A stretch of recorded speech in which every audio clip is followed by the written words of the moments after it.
ফেসবুকে যারা কাজ করে তাদের জন্য অনেকটা গুরুত্বপূর্ণ একটা ভিডিও। অবশ্যই আপনি যদি ফেসবুকে একজন কন্টেন্ট ক্রিয়েটর অবশ্যই সবসময় আপনি আপনার পেজটা কিন্তু চেক করবেন। এই যে হঠাৎ করে দেখতে আমার পেজ এখানে মনিটাইজেশন এখানে সাসপেন্ডেড করেছে, রিকমেন্ডেশন এখানে বন্ধ করেছে। হঠাৎ করে আমি চেক করে দেখি আমার কি কারণে বন্ধ করছে, আমি আপনাদেরকে স্টেপ বাই স্টেপ দেখাচ্ছি।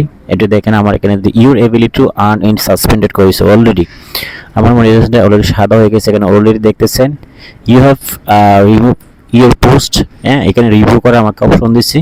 আমার একটা পোস্ট হঠাৎ করে ফেসবুকে আসলে টেক ডাউন বন্ধ করেছে, একবার হচ্ছে রিমুভ করে দেওয়ার কারণে আমার পেজ এখানে সম্পূর্ণ কিছু কিনে তারা কি করে দিয়েছে, রিকমেন্ডেশন বন্ধ হয়েছে। এখানে দেখতেছেন রিকমেন্ডেশন সাসপেন্ডেড, মনিটাইজেশন সাসপেন্ডেড, সব কিছু কিন্তু সাসপেন্ডেড করেছে। কি কারণে, সে মূল কারণগুলো আসলে খুঁজে বের করছি আমি। সো আপনারা যারা ফেসবুকে যারা কাজ করতেছেন, আপনার অবশ্যই আপনি আপনার পেজটা সবসময় আপনি চেক করবেন আপনার পেজে কোনো রকম ইস্যু বা কোনো রকম সমস্যা আসছে কিনা। যদি সমস্যাটা এসে দেখে আপনি সেটা সলভ করার চেষ্টা করবেন, যদি না পারেন অভিজ্ঞ কাউকে দিয়ে অবশ্যই আপনি করে নেবেন।